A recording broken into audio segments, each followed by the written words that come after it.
جبورای گشتی لگوری پیمانه گود 29 چلای دا ناوره هیزن سوریه دموکراتیک و حکومت آوکویز آ سوریه دا هاتیه امضا کرن دبی انتگراسیون بهاتا کرن و اراده هرمی یا گل هرم بهاتا ناس کرن و تعیین کرن ریوبری سازی جناو خلق هرم بخابن لسر وی بنگه پارزگر حسکه و هجماره که ریوبری اندن د ناو خلق پارزگه دا هاتنه تعیین کرن لیبل اف پیوجو لهرم کوبانی نهاتا جیبجی کرن کو ریوبری سازی هرمی جدر وای در واتینه تعیین کرن حتی نها ریوبریک جبو هرمه و ریوبری نافچه سر نوچلبی بیکو وان بریارن به خلق کوبانی را نقاش بکن هاتنه تعیین کرن اف گاوین کو جالی ریوبری پارزگه حلب با هاتنه آویتن نل گوری ناواروکا پیمان ناواروکا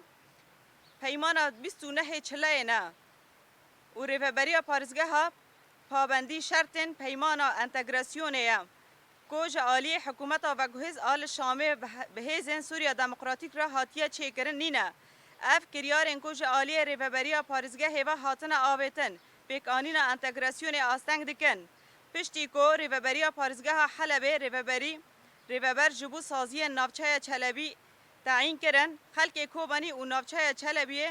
لنافچه کومبون دا کو حلوستا خال سروان گاوان دیار بکن لهزن اولکاری هندرین و هزن لشکری ین گریدای حکومت آدمکی با آوایی کی توندی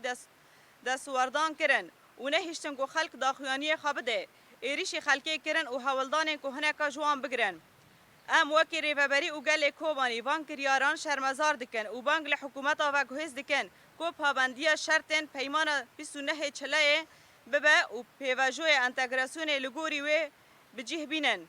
ام تکز دکن کو ام جبلی وی تشتکیدن قبول نکنه ریوبری خاصری دموکراتیک آکوبانی دی نیسان 2026